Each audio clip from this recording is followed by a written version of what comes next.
It's such a beautiful and special day to be together. Today is Krishna Janmashtami, which is the day that we celebrate the day that Lord Krishna came on earth in human form. We use the word born or birthday just colloquially, and yet when we speak in Indian tradition and in spirituality and culture about the divine coming on earth, it's much more of a manifestation than one day wasn't there and the next day was there. It was rather a manifestation, a conscious, graceful, compassionate appearance here on earth in the form of a physical being. So we celebrate that day. But we celebrate it, and this is what's so beautiful, we celebrate it not just like a birthday. Yes, there will be singing, there will be dancing, there's joy, there's festivity. But ultimately, it's a day to really worship the divine. The divine in the form of Krishna, or the divine in whatever form we connect with God, however we envision the divine, with form, without form, with name, without name. It doesn't matter. In fact, Krishna says so beautifully, by whatever name and in whatever form the devotee worships me, I appear to the devotee in that form. Means God is one. Means God is infinite. God is everything. Doesn't matter what name, what form, what our religion is. But it's a day that we celebrate that presence of God in our life, and that we recommit ourselves to connection. And yet, because it is the day of Krishna, we also talk and we also celebrate the message and the life and the teachings of Bhagawan Krishna when he was here on earth. And in just a few minutes, we don't have time to go into it. I mean, this is the stuff that courses and courses and books are done on. But I wanted to share with you, especially for those of you for whom this is new, just a couple of the beautiful teachings from his life. He's the one who spoke the Bhagavad Gita, and we'll come to that after. We've spoken about the Gita over the last few nights, but I want to begin with the message from his own life. It wasn't just what he spoke on the battlefield of Kurukshetra. It was what he has taught us from the minute that he appeared on earth. He took birth, appeared, arrived in a jail. It's a long story. I won't go into it all of it, but if you're interested, get a book, read it. It's beautiful. He was born in jail. His parents had been locked up, of course, through no fault of their own. It's a very clear and beautiful story of evil versus good, righteousness and unrighteousness. They were locked up due to fear. Well, all right, maybe I'll give just a very quick moment of the story. They were locked up due to fear. The king was afraid. He was afraid because he'd been told that the child of Krishna's parents was going to lead to his end. And of course, the only way to prevent that was to ensure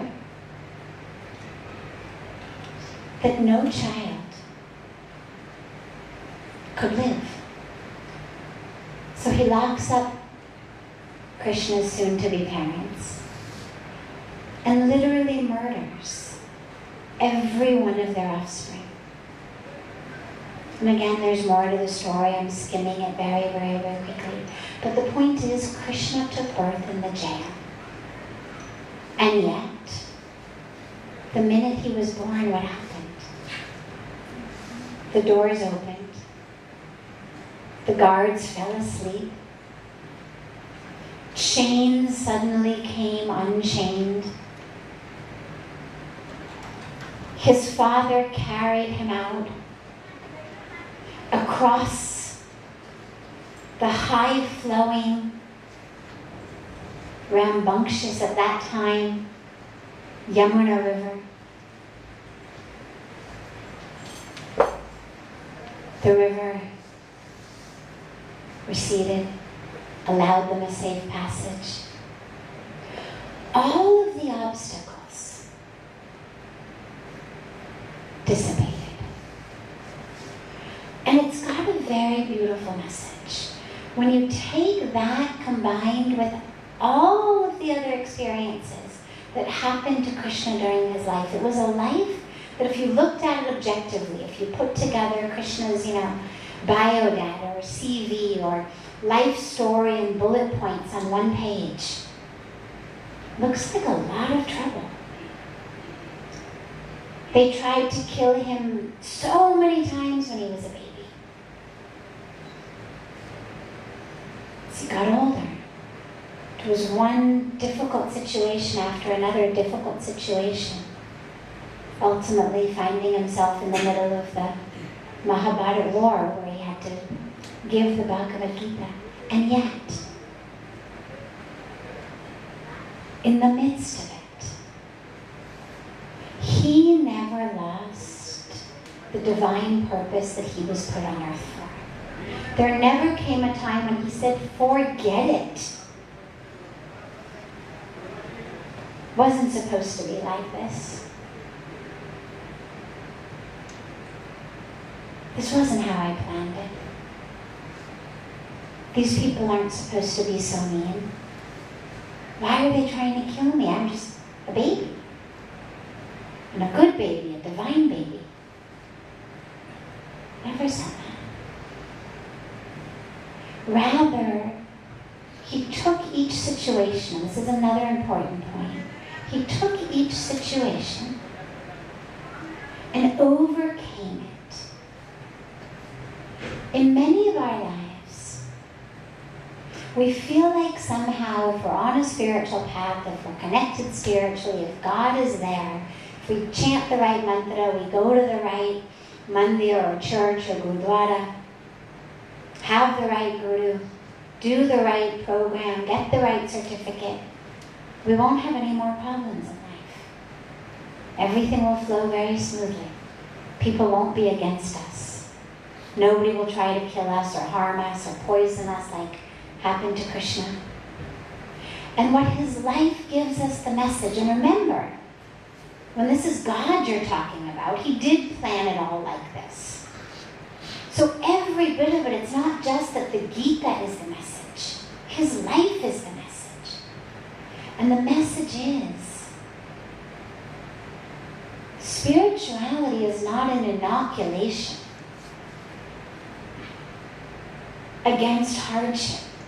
God's presence in your life is not an inoculation against people being against you. It doesn't mean the whole world is going to say, oh, that's the divine one. And yet, when the situations arose, he didn't run away. And he's God. He had all kinds of magical powers. Nobody could kill him anyway. He could have just let it all happen. Turned on his magic power, not let the poison him, not let the attacks kill him. But he didn't. He faced every situation with strength with courage, and with a commitment to bring righteousness back to non-righteousness, to bring good back to evil. That it was not just, oh, well, I'm just going to sit here and meditate because, you know, I'm God, I'm a spiritual person, and yeah, these bad things happen in the world, but I'm just going to meditate or run off to the hills. As he faced them is the message of how we're supposed to face things in our lives.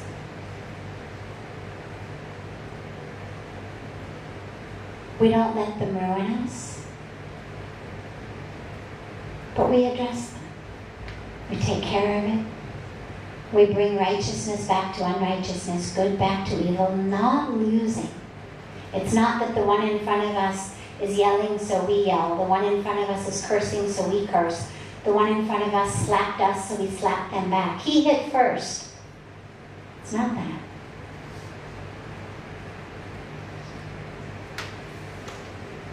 But it's a commitment. Wherever we go, whatever we can do, to bring back good to the evil, to bring back light to the darkness, by using whatever strength we have, by being courageous. I've said so many times the word courage means an open heart. It's not fear. It's not running away. But it's by having an open heart and bringing the rightness back to all of the problems. And then in his life, as we know, he found himself on the battlefield. And this is where the Bhagavad Gita comes in. And again, I'm skipping massive parts of great beauty. But just due to shortage of time, I want to get to the real root messages. The other real root message is what he gives us in the Gita. There's so many. One of my favorites is the message of fearlessness. Abhayam. Arjun is afraid. He's afraid of death. Look at how big the army on the other side is. But it's also deeper than death. He's afraid of making a mistake, doing the wrong thing. This is also family on the other side. He's afraid of being in this situation. And the message that Krishna gives him is be fearless. Not be blind and fearless. Not be like a raging bull who goes into the war and just kills everything in sight. But be fearless because Krishna's your charioteer. God is driving your chariot.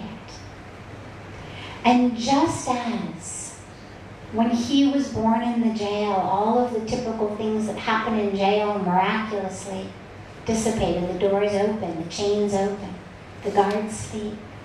In the same way, the impossible becomes possible. And an army of 5 vanquishes an army of 100, as in the war.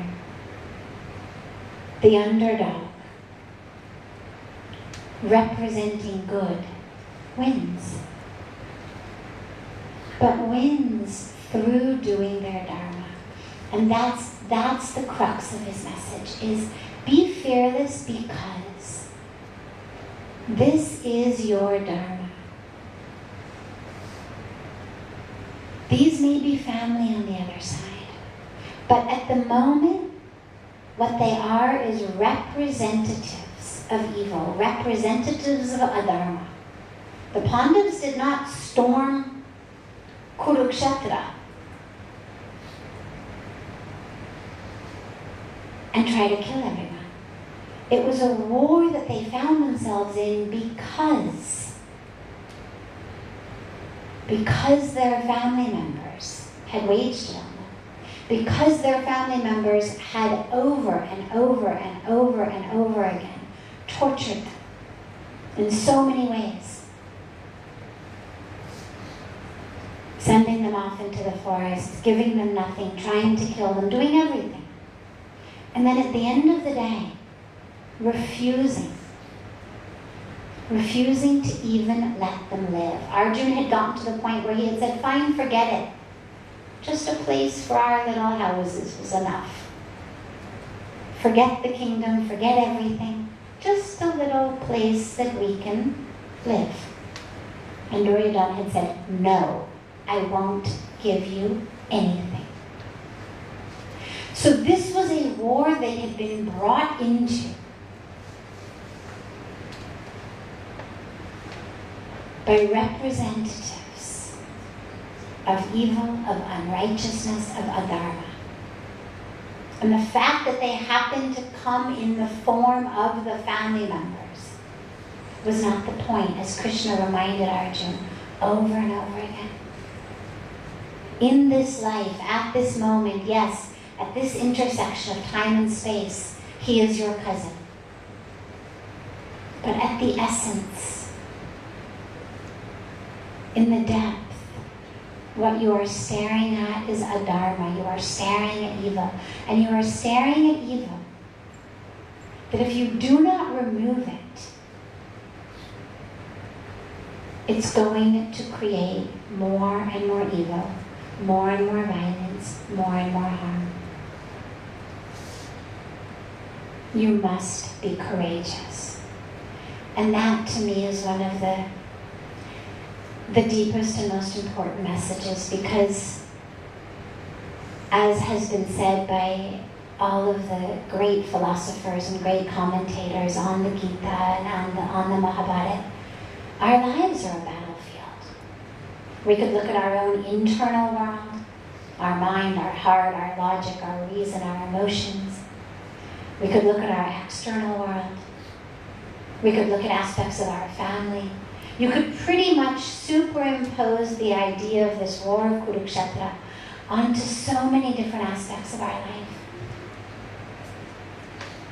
And the message for our lives is, be fearless. Yes, life is a battle in so many ways. It's a battle of light over darkness, of goodness over badness. Whether it's our own internal pulls, our own compassion over our own anger, our own love over our own hate. Whether it's battles in the world around us. But our duty is to be courageous, which means our heart is open. We are in tune and in touch with what our dharma is. What role do we have to play? It's not these people are being ridiculous, so therefore I'm going to become ridiculous. They're being animals, I'm going to become an animal. What's my role in this? Not to run away, but to use what I have. And in this case, the message for all of us is, you've got God on your side. Krishna was Arjuna's charioteer. He was the driver of the chariot. God is with you. God is running the show. It's not you who's going to win the battle. It's you just who's going to be courageous enough to remember who you are. Remember what you were put here to do. You were not put here to sit in the jungles, because Arjuna said, I'm going to go to the jungle, forget it. You were not put here to run to the jungles. You're a warrior. That's your dharma. Be courageous.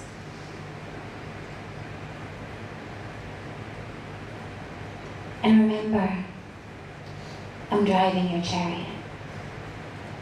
And so for our lives, when we find ourselves in our own personal battles, when we find ourselves so scared, tense, stressed, worried, we have to remember, what's my dharma in all of this? What's the role that I have been blessed enough to be able to play? The abilities I have, the skills I have, right here in this moment, with where I've been put, not somewhere else, but right here, to bring light back to the darkness, to bring goodness back to the evil, to bring dharma back to the adharma, and to stay connected to our own dharma. And remember, God's running the show. He's our charioteer. It's not up to us. All we have to do is have the courage to connect with God so we can hear His message and then follow. And this is the last piece that I wanted to mention. There's a beautiful moment at the very, very, very, very end of the Gita. After Krishna has told Arjuna everything. He's shown him even his actual form, his form as God, not just his form as Krishna, your friend, his form as the universe. He's given Arjuna everything. He's taught him about life and dharma from every possible angle. He's given him, as Puja Swamiji always says, the teaching and the touch. And then he says to Arjuna, but now it's up to you. Now you do whatever you want. I've explained, I've told you, I've given it to you from every angle, but I've also given you free will, the I as God.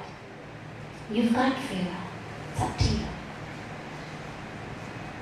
And Arjuna says, Karishe vachanam tava. It means, I will do whatever you say.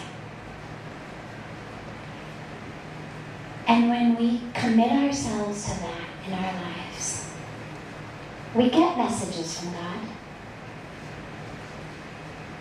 We get messages from our inner voice. But out of fear, out of ego, out of so many reasons, we don't listen to them. We become like Arjuna sitting in that chariot, except that we actually do run.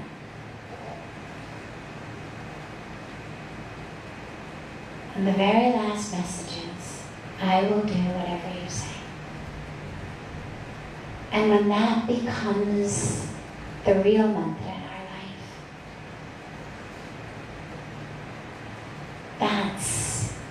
that's when the wars, the internal wars, the external wars, that's when they end. And that's when, through each of our roles, light comes back to darkness. Dharma comes back to adharma. So tonight, as you meditate, as you sing, however you're going to spend the evening, just also spend a moment. Whatever name, whatever form, however you connect with God. Just reconnect and reassert the faith that, okay, God, you're driving my life.